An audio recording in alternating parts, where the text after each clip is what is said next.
walls of the house in Willow Creek seemed to close in on me, the faded wallpaper whispering tales of laughter long past, but the echoes felt hollow.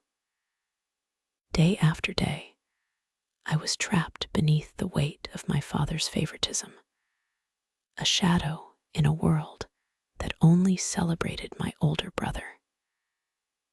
It was as if I existed in a dream that I could never wake from, a bad film that played on repeat. My brother, with his boyish charm and effortless smile, received each ounce of affection and every shred of fortune that our father had to offer. I was a muted note in a symphony of their joyous life, struggling to find my own voice, struggling to even speak at times. I remember lying on the cold hardwood floor of our living room, staring up at the ceiling, feeling the warmth of sunlight streaming in, and wishing that it would somehow find a way to illuminate my own worth in this harsh reality. Why can't you be more like your brother?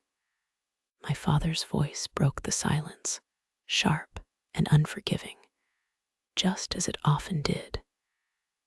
These words were a blade, slicing through attempts to celebrate anything about myself.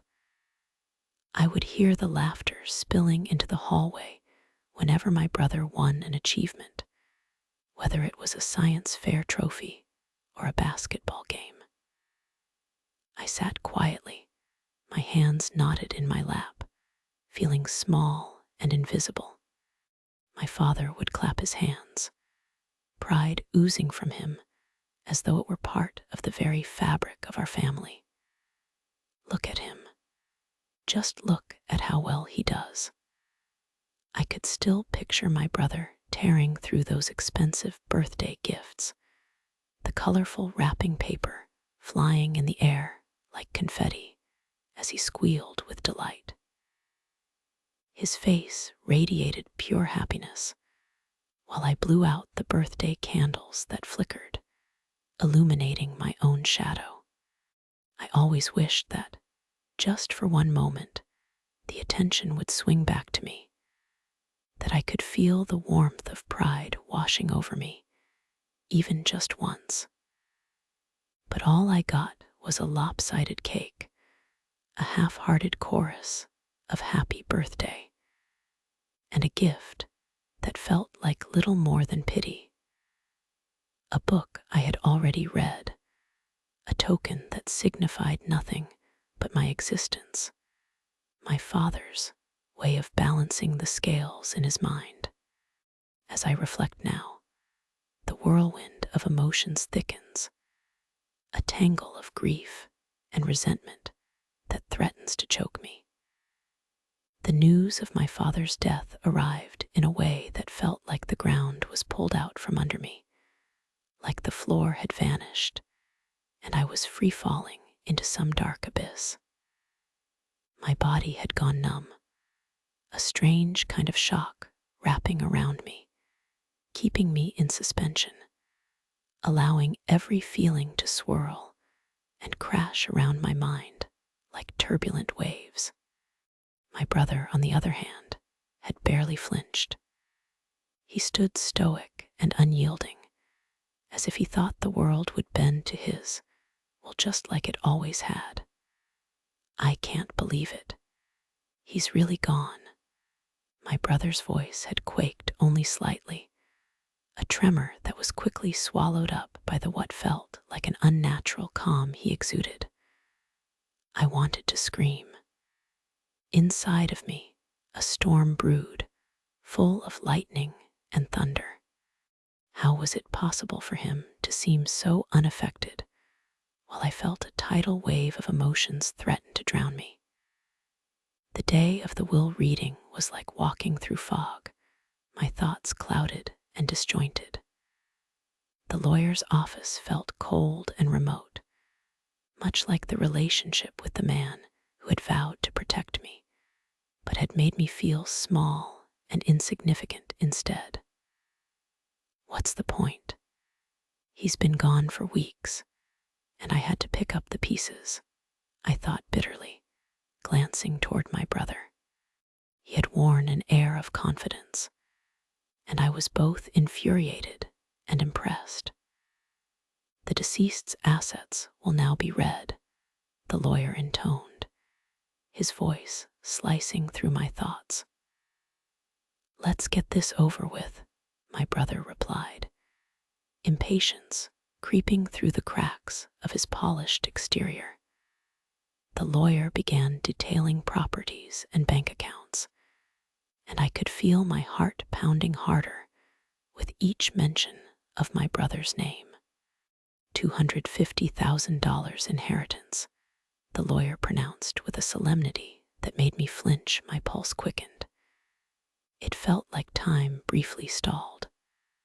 What about me? I wanted to shout, but all that emerged was silence.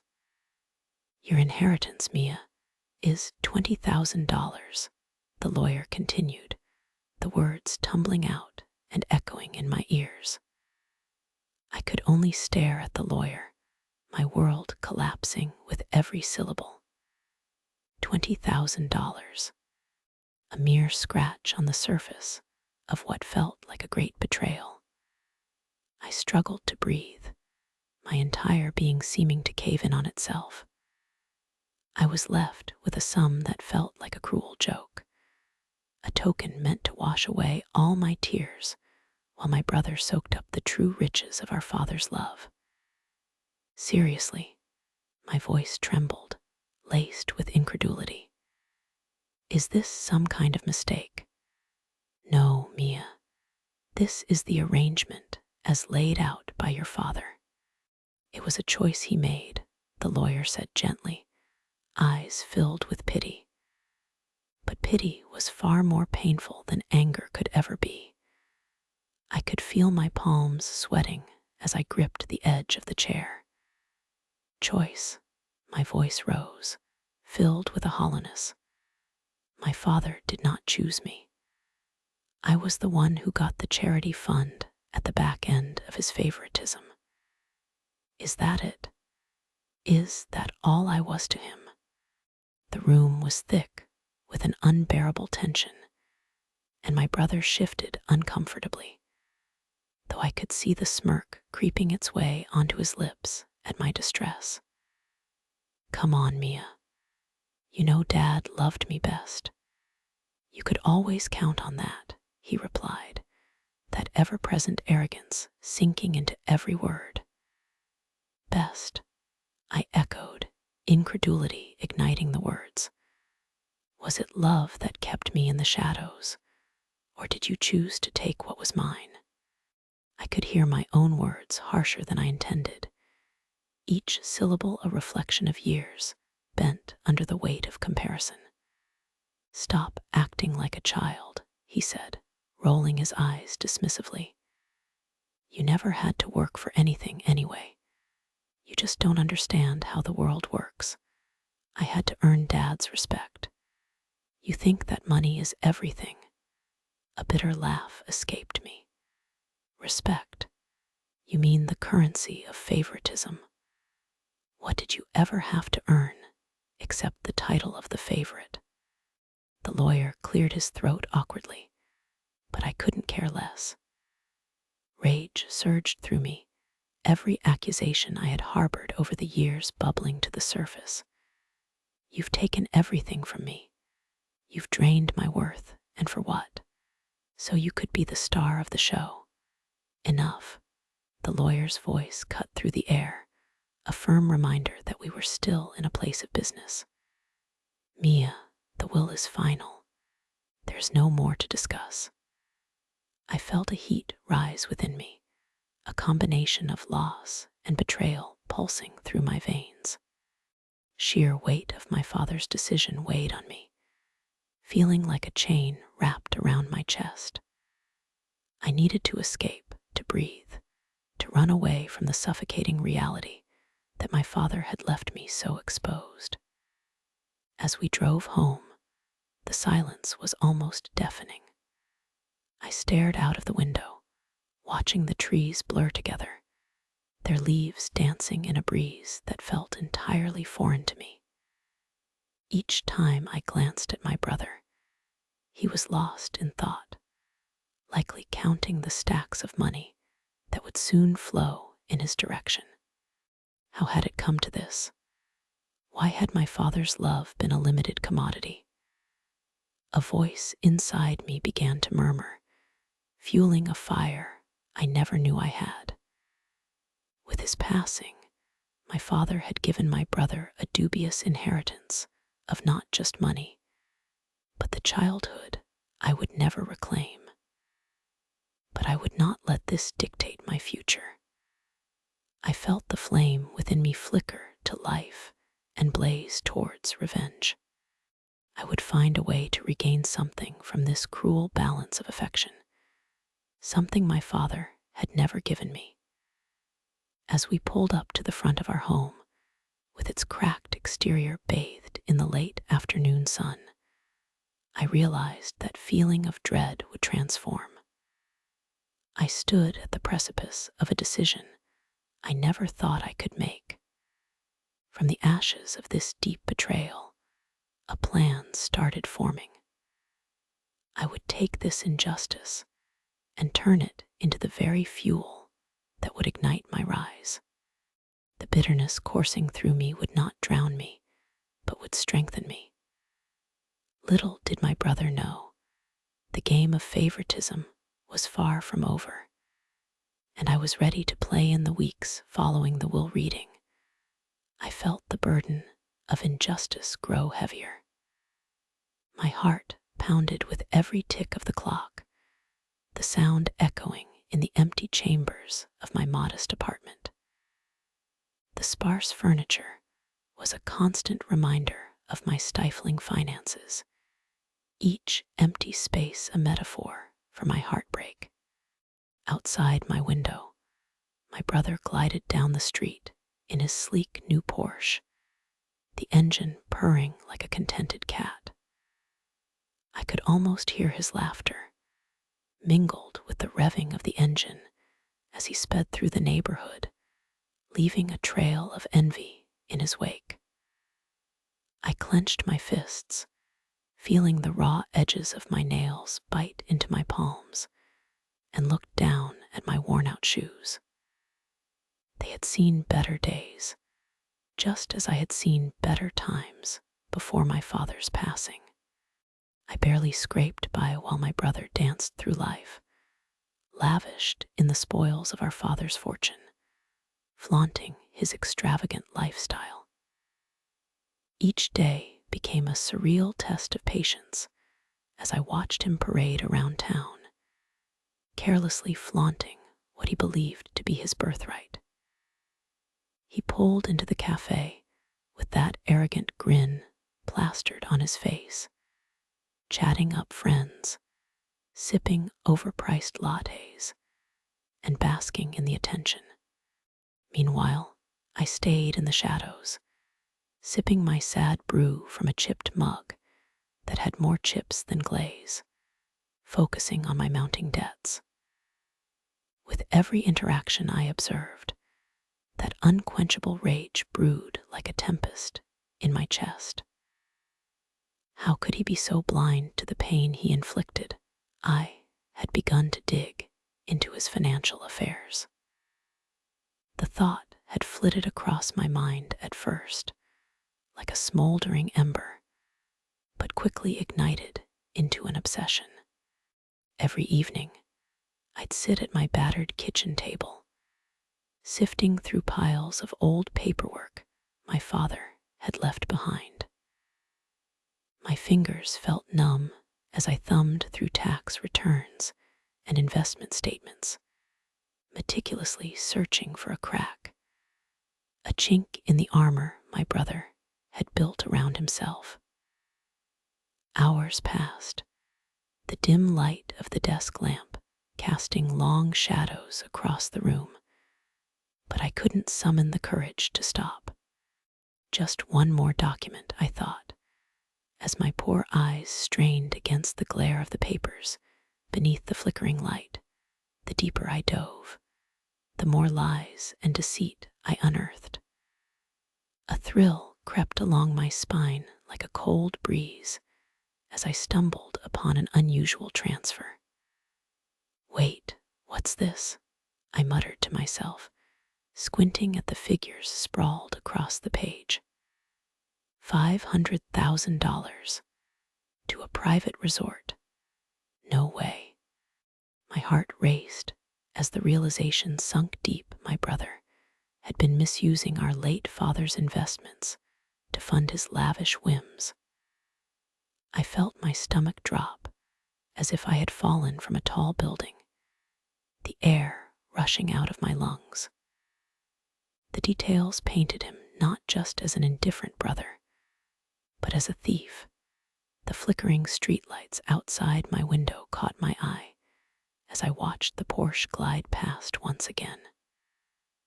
I could almost see him through the tinted windows, smug, carefree, oblivious.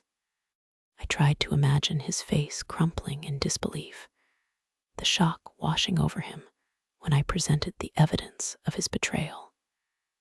You thought you could keep this from me forever, I whispered into the stillness of my apartment, my voice barely louder than a breath. I could envision the confrontation in my mind, the look of surprise, the defensiveness he would throw up like a shield before he crumbled. Every scenario played out like a movie reel, but each time I tried to step into the scene, I froze in uncertainty. Days passed in a blur, the anger churning within me like a cauldron on fire. I went deeper into the rabbit hole of financial documents, piecing together transactions and connections until a clear picture emerged. It was overwhelming, each revelation drawing me closer to the truth. The rage morphed into a determined fire. His betrayal had ignited something within me, rekindling a spirit I had thought extinguished. One day, after poring over yet another bank statement, I could no longer contain my emotions. My phone buzzed beside me. My brother's name flashed across the screen.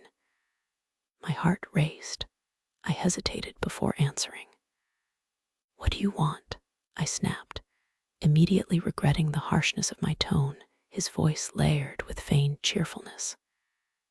Hey there, sis. Just checking in. I haven't seen you in a while. How's life treating you? Life is treating me just fine, I replied, forcing a smile that he couldn't see. Just busy, you know. Small apartment, small job. Yeah, I get that. It's tough out there. But hey, I was thinking we should hang out. I could take you for a drive in the new ride. I felt a rush of nausea at the thought of climbing into that car, sitting beside him as he reveled in the excess. You know what? I could feel the tension wrapping around my words as if they were tightly wound rope. Save the drive for someone else, okay? I am not interested in chasing your high life. Wow, harsh. I was just trying to offer a little fun. Maybe I could help you out with some cash if you need. His voice trailed off, a hint of desperation creeping in. Help me, I said incredulously, feeling my anger bubble back to the surface. You think I want to take your charity? That is rich coming from you. What do you know about my situation? You're off living large while I'm drowning in debt. I do not need your pity. Not trying to be rude, he muttered, confusion heavy in his tone. Just trying to be a family, our family. Our father left everything to you, didn't he? The words flew out of my mouth like bullets. You can keep your money to yourself. I'll find my way, thanks. I hung up before he could respond. The phone slipped through my fingers and fell to the table, its weight feeling lighter than the burden on my chest. I wanted to scream, cry, and laugh all at once. His superficial concerns only fueled my rage. The truth of his betrayal resonated louder than the cadence of his voice. I could almost taste the sweet flavor of retribution pressing against my tongue, sharpening my senses. As night fell, enveloping the town in darkness, my thoughts swirled like a tempest, refusing to settle. I needed a plan, an act that would expose him and his deception. I will not be the victim in this, I raged to the empty room. I will make him pay. I imagined the consequences like fireworks bursting in the night sky, a dazzling array of colors that screamed truth and justice. Determination seeped into my bones as I grabbed my laptop, pulling up each document I had unearthed. I meticulously organized the findings, the transaction dates, the amounts, and the intended purposes that darkened the pages. Every detail sparked a fire that fueled my resolve. I felt my heart thumping loudly in my chest as I imagined sending it to the authorities or hiring an attorney. This is what he deserves, I told myself, feeling the thrill of righteousness. The plans began to crystallize in my mind, taking form like a sculptor chiseling away at a block of stone. I needed to gather more evidence, more than just simple transfers and financial statements. I had to catch him in the act, somehow. My brother had become a caricature of entitlement, and the truth would be the paintbrush that would color the canvas of his downfall. I imagined what it would feel like to confront him with everything I had uncovered. The swirling emotions settled into focus, the rage now giving way to a cold, icy determination. I pictured having him squirm, trying to wriggle out of the truth while I watched. It would be poetic justice, a rendering of his delusions shattered, revealing the thief beneath the charming exterior. I could hardly contain my excitement. Pausing to gather my strength, I took a moment to breathe, feeling the resolve rally every fiber of my being. Ready or not, here I come, I whispered to myself, the sound barely above the whisper of the wind outside. A plan was taking shape, and the next step would be living up to my promise to take back what was mine, what had already belonged to our family. I slipped the documents into a folder, preparing for an early morning rendezvous that would determine my brother's fate. And ultimately, my own the day of our family gathering arrived. This was my moment. As I dressed carefully, slipping into a deep teal dress that hugged my curves just right, I couldn't shake off the sense of anticipation thrumming in my chest. I had picked this color because it reminded me of the ocean, the vastness, the depths, and the secrets hidden beneath the surface. Every piece of clothing felt like armor shielding me from my past, a past that had haunted me and weighed heavily on my heart. I smoothed the fabric over my hips while staring into the mirror, looking for resolve in my reflection. A shaky smile stretched across my lips, but there was no warmth behind it, only a cold determination building within. When I stepped into the living room, the air was thick with laughter and the savory aroma of my mother's famous beef stew. It felt like stepping into a different world, one where I was just an observer, lost amidst cheerful conversations and the clink of forks against plates. My brother sat confidently at the head of the table, his laughter booming like a lighthouse beacon, drawing everyone's attention toward him. He was buoyed by our father's perceived blessings, basking in the limelight like a movie star, reciting tales of his financial triumphs. I clenched my jaw, silent and simmering, stewing in guilt and indignation as I watched him regale our relatives with exaggerated stories.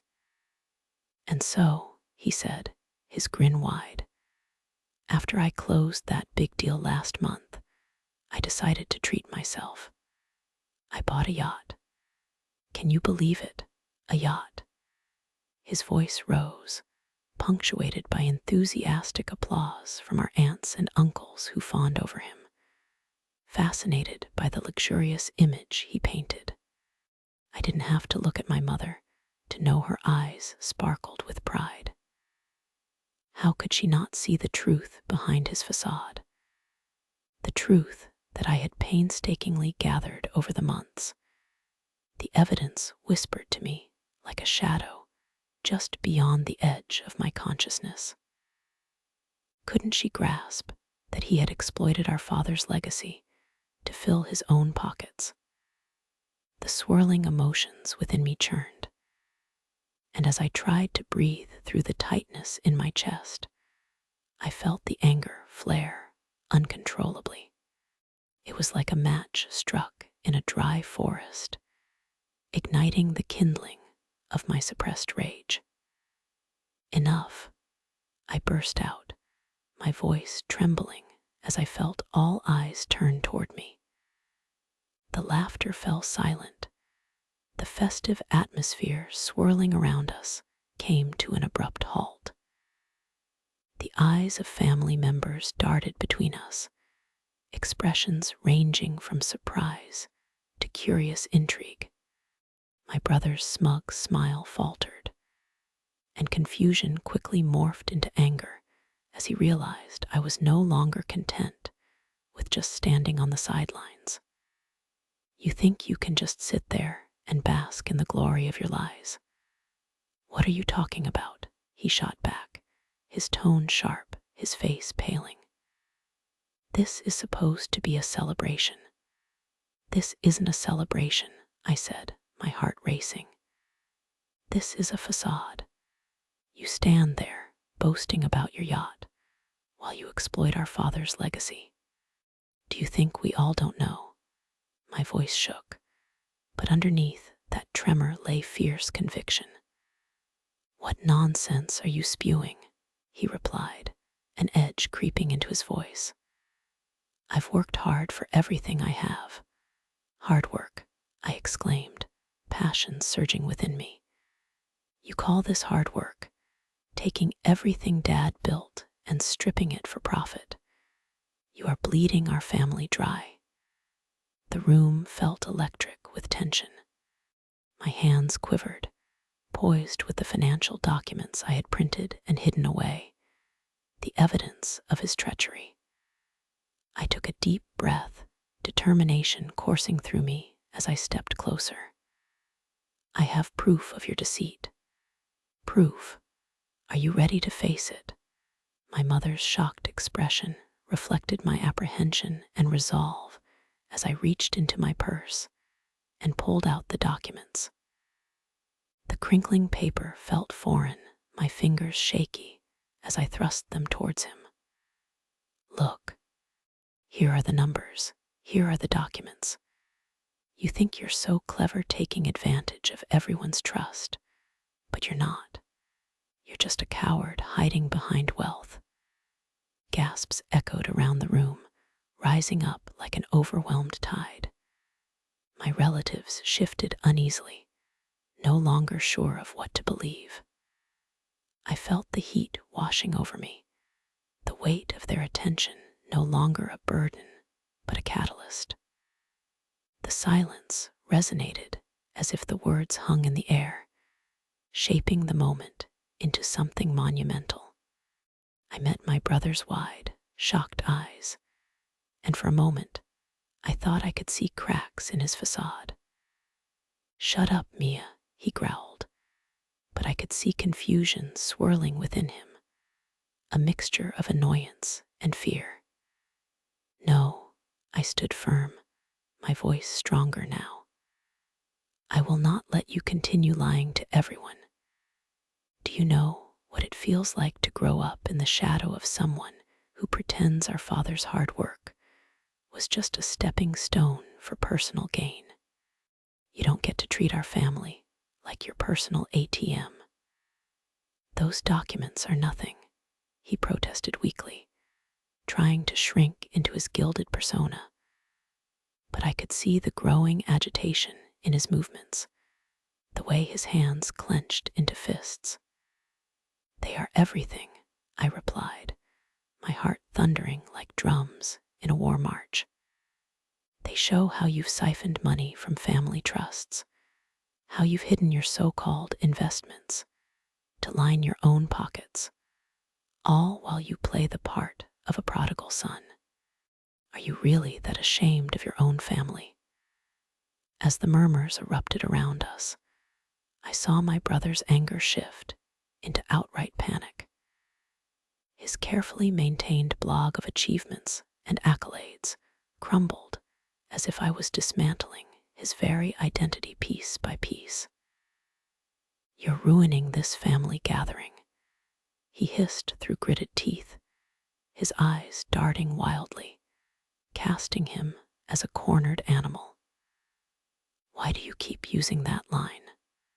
I stepped even closer, my voice softer now as I tried to appeal to something beneath that polished surface. You think this is about ruining a gathering. This is about truth, about standing up for what is right, for Dad's legacy. And if that makes you uncomfortable, then so be it. My words hung heavy in the air, thick with truth that lingered. I saw the tension spill from his shoulders, an uneasy defeat taking hold of his bravado. Round us, family members whispered, glancing at each other, uncertainty etched on their faces. The very ground beneath our family's foundation shifting beneath us. You're going to regret this, he said finally, his tone quickly losing steam, remnants of fury muffled by dread. Regret what? I countered, feeling the rush of adrenaline heightening my senses. Regretting that I stood up for what is right. Regretting that I held a mirror up to your deceit. You can't just hide behind the image of being perfect. It's time people see the real you.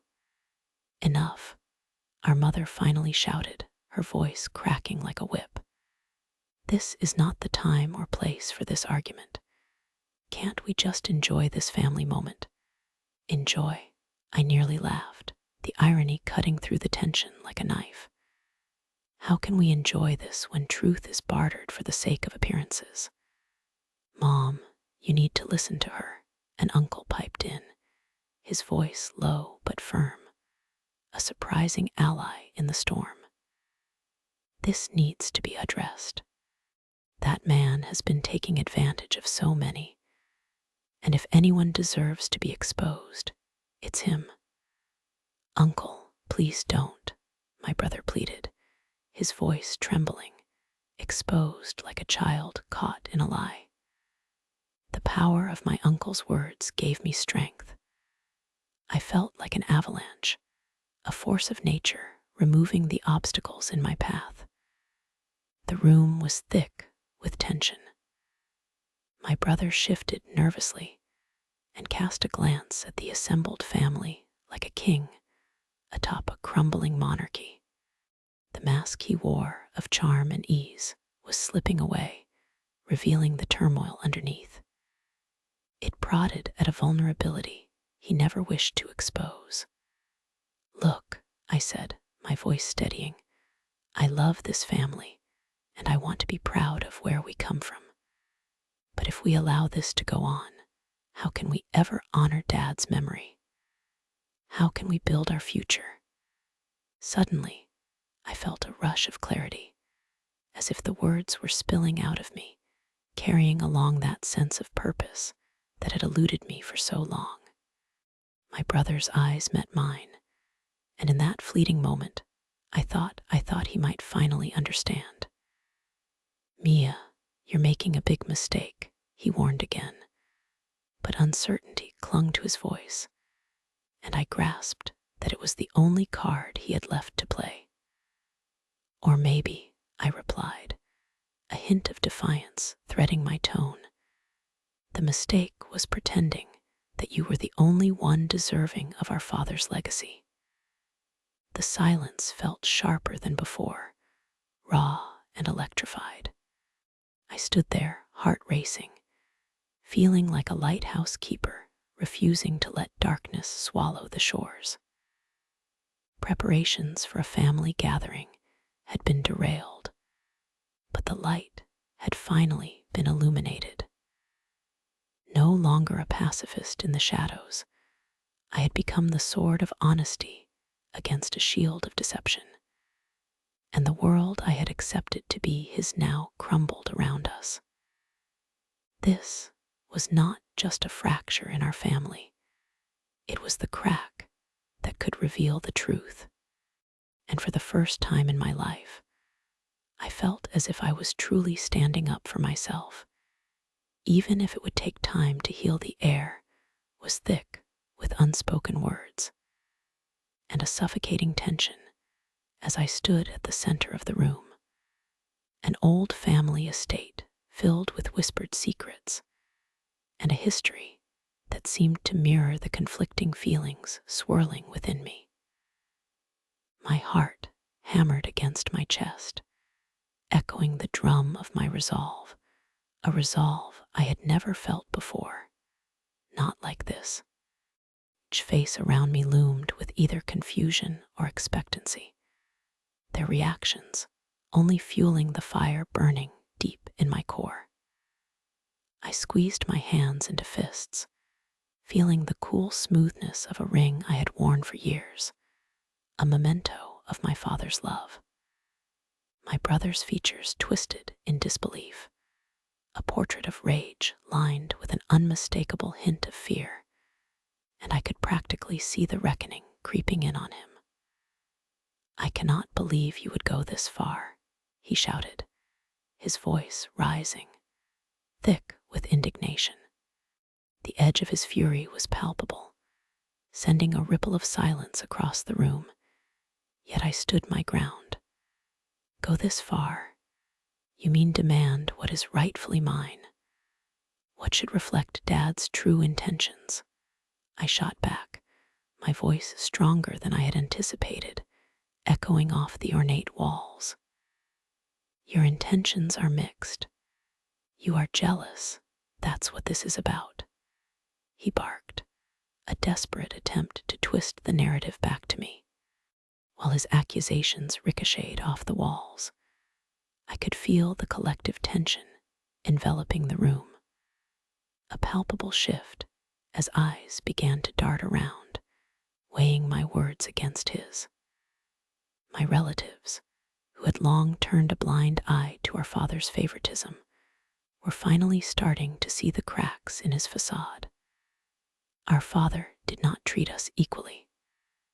I have felt that in every moment I was overshadowed by you. This is not jealousy. This is justice, I asserted, my voice unwavering despite the tremble beneath. It felt strange, almost liberating, to shout my truth into the void that had become our family dynamic. I had spent years entangled in my brother's shadow, swimming in the depths of dismissal. For every moment he basked in our father's love, I had grown used to the cold gust of isolation. Whispers began to emanate from the corners. Some family members who had been silent observers were starting to nod, regret washing over their faces like a tide. She's right, an aunt murmured, her voice shaky. We all saw how your father adored you. The acknowledgement felt like a balm to my wounds, and I clung to it, bolstered by the support that was finally materializing. The tears I had held at bay began to prick at the corners of my eyes, but I blinked them away and pressed on, determined to unearth the truth. I want a recalibration of the will, one that reflects who our father really was, not who you want to paint him to be, an image fit for your own narratives. A frown settled on my brother's face, and he stepped closer, the tension vibrantly simmering. You think you can just walk in and demand everything. This is my life, my inheritance. But I refused to be intimidated, the realization of my father's deeper intentions driving me forward. Your life. You mean the one built on favoritism and deception. You took from him, and now you will have to face the consequences. All at once, time seemed to suspend itself in the air. The room held its collective breath as I felt the final piece of evidence surge within me like a dam about to break. The tension snapped when I pulled out the document from my bag, holding it aloft like a trophy of truth. What do you think that is? My brother's voice, once laced with bravado, wavered ever so slightly. This, I announced, my heart pounding, is proof of your betrayal. A transaction detail showing you used $100,000 of our father's savings as a down payment for that car. My voice rang through the air, weaving shockwaves that rippled through the entire room. What? No, he retorted, but I could see the panic flashing across his features. His complexion paled, and for the first time, I saw uncertainty claw at his bravado.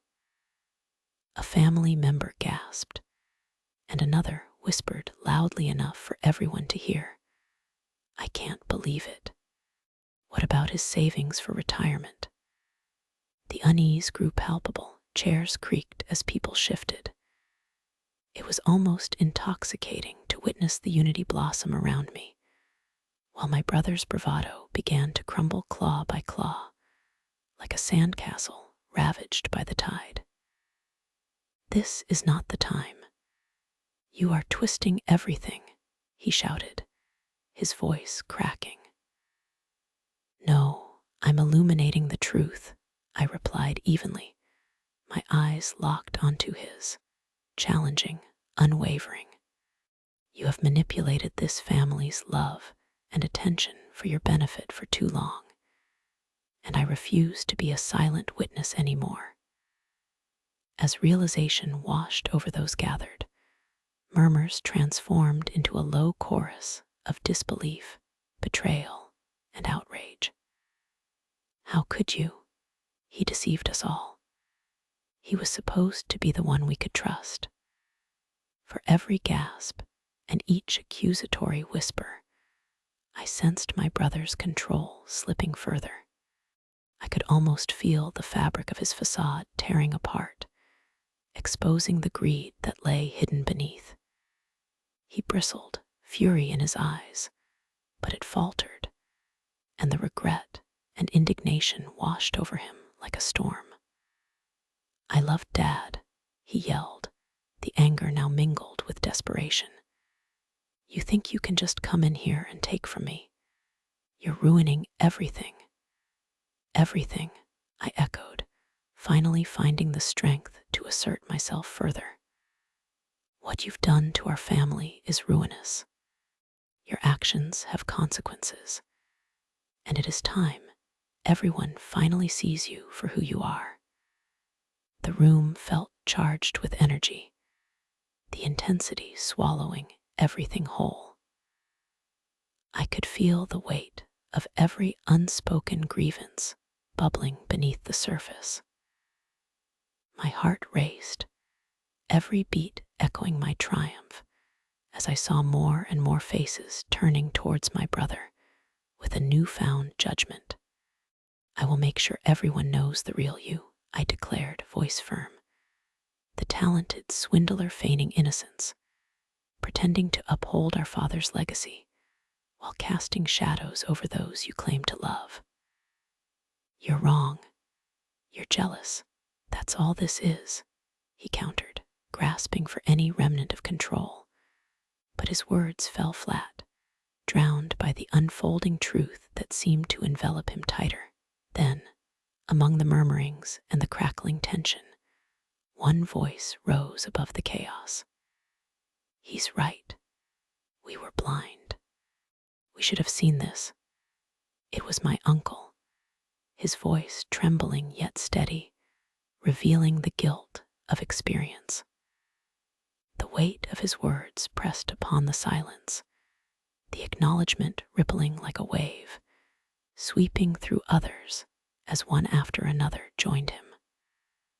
For an agonizing moment, my brother stood, completely at a loss, frustration bubbling beneath his surface as he struggled to comprehend this uprising brood against him. The faces of our family, once painted with ignorance, now radiated betrayal and the heavy burden of truth, like a storm ready to unleash itself.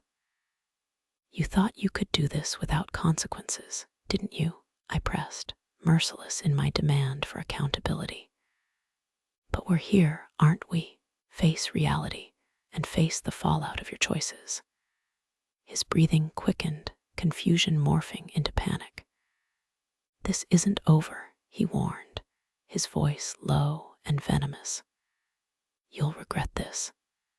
It was both a threat and a plea, an ominous warning that swung wildly in the air like a pendulum of vengeful intent.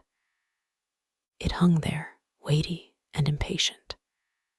Yet, instead of fear creeping into my veins, I welcomed every bit of defiance roaring within me. I doubt it, I replied, confidence wrapping around me like armor. Today, I stand for those of us who have stayed silent for too long. You do not intimidate me anymore. And with those final words, the tide had officially turned. Savoring the liberation laced with triumph, I watched as family members began to rally around me. A united front, gathering strength, leaving my brother shaking under the cold hard glare of accountability. While I stood tall amidst the storm I had ignited, unwavering, and finally freed through the cheers of my family defending me against my brother. I felt the warmth of vindication wrapping around me like a soft blanket, pushing aside the coldness of neglect that had clung to my heart for far too long. I stood taller, each cheer resonating within me, a heartbeat of acknowledgement that I had yearned for yet thought I would never receive. I closed my eyes for a moment, letting their voices fill the hollow spaces in my spirit. You've always mattered, one family member had shouted, an elder cousin whose face was flush with excitement. Get over yourself. Mia has done amazing things while you've hidden behind your privilege. It was true. I had clawed my way through life, silently aching for recognition as I watched my brother bask in the spotlight. The usual caustic remarks he flung my way felt different amid the chorus of support that swelled around me like a tide, drawing strength from vulnerability I had kept wrapped up tightly for years. I was not just the neglected child anymore. I was worthy. I opened my eyes just in time to see my mother stepping forward through the chaotic crowd. Her face was drawn, eyes glistening with unshed tears as she gazed at me. I had spent so many years searching for her validation, often feeling like a stranger in my own home. And there she was, confronting the reality I had long battled against, a realization dawning in her eyes. Slowly, she approached, uncertainty mingling with determination in her every step. Mia, my mother's voice trembled, cutting through the noise. Can we talk? Just for a moment. My heart raced.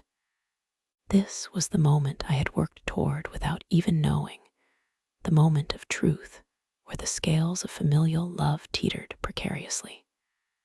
I glanced back at my brother, whose face was twisted in disbelief, frustration bubbling under his carefully crafted facade. The attention was shifting.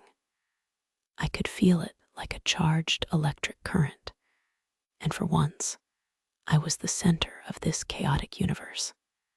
Fine, he spat, crossing his arms like an angry child denied dessert.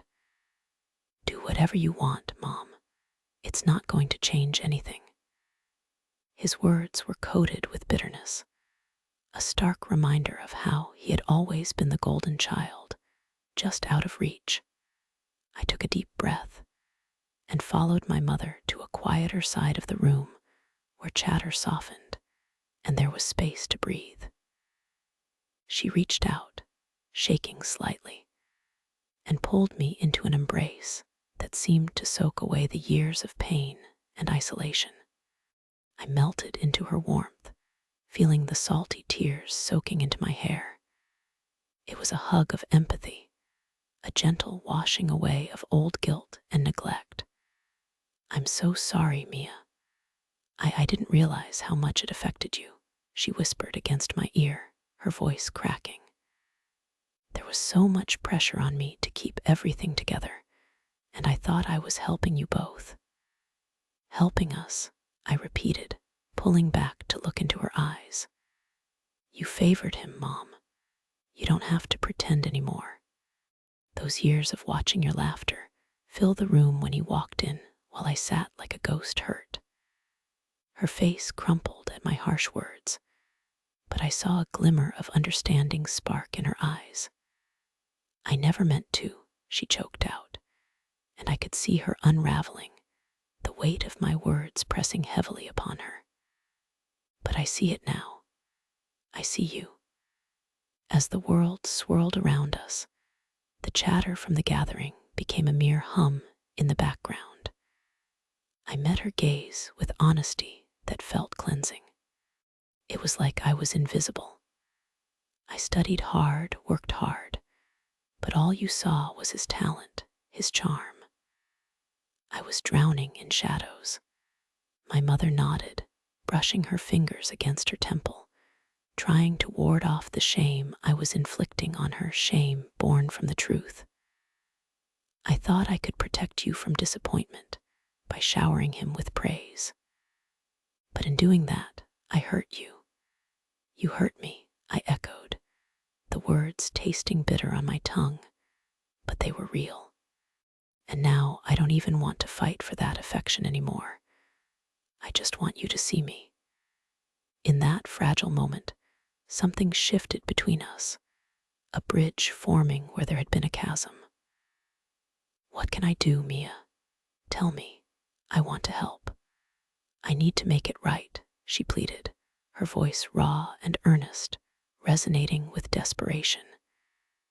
And then it came out, the thing I never thought I would hear from my own mother. I want half of the inheritance, I said bluntly. $125,000. That's my worth. That's what I deserve after all this time. Her reaction was immediate, the flash of surprise in her eyes, battling against uncertainty. I didn't think you cared about that.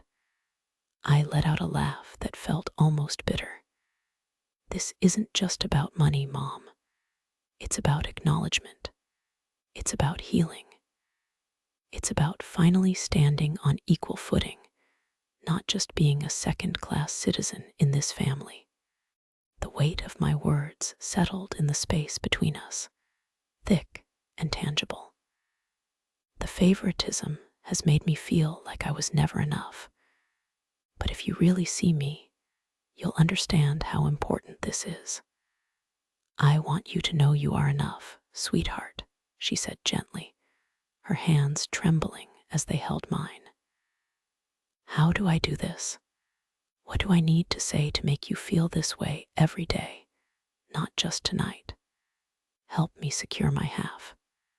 Help me reclaim what was stolen from me, I replied, staring intently into her eyes. Once I have that, I will know I'm valued. She nodded slowly, each breath heavy with the significance of what I was asking. I will, I promise. This is a step, Mia. It means everything. I see you, she reaffirmed, her voice thick with a mix of relief and sorrow. Just then, the din of the gathering rumbled back to life as the realization of the scandal began to dawn on the rest of the family. Whispers floated around us, and I could feel the attention shifting back to where it had begun, a reckoning that would not fade away. My brother's frustrated shout cut through the crowd. "This is unbelievable," he bellowed, the irritation seeping into his words like poison. "Mom, how could you?" I stepped back, standing beside my mother, grounding myself. "Because I'm worth it," I said, the power of those words sending tremors through the room. "Because I deserve it." He surged toward us, face red with fury, eyes narrowed. "You think you can just waltz in here and demand what's mine? You haven't earned a single cent." "Earned," I spat, anger surging through me.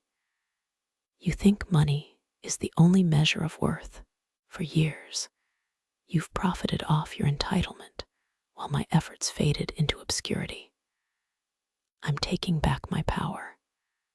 I could feel my heart pounding in my chest as my family members gathered around, furious expressions painted on their faces, a fierce cacophony of support boiling over.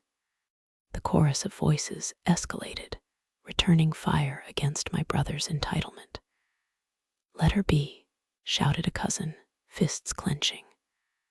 Another chimed in, "You don't get to dictate who deserves what anymore." I found myself standing taller, grounded by the collective strength surrounding me. My brother recoiled, the anger in his expression eclipsed by shock, the facade of perfect sibling turning brittle under the scrutiny of our family's eyes. "Stop this. You'll regret it," he snarled, but the uncertainty in his voice betrayed the bravado. "No. You will have to reevaluate how you navigate this family without your entitlement at the center," I declared, relishing the quiver of his lips, the shift of power tangible in the air between us. I could feel satisfaction blooming within me, a long-forgotten ember igniting into a blaze.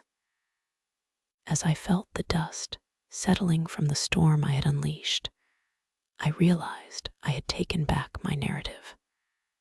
I was free. No longer would I be a mere spectator, a shadow hidden behind someone else's wealth. The applause of my family rang like music in my ears, wrapping me in warmth.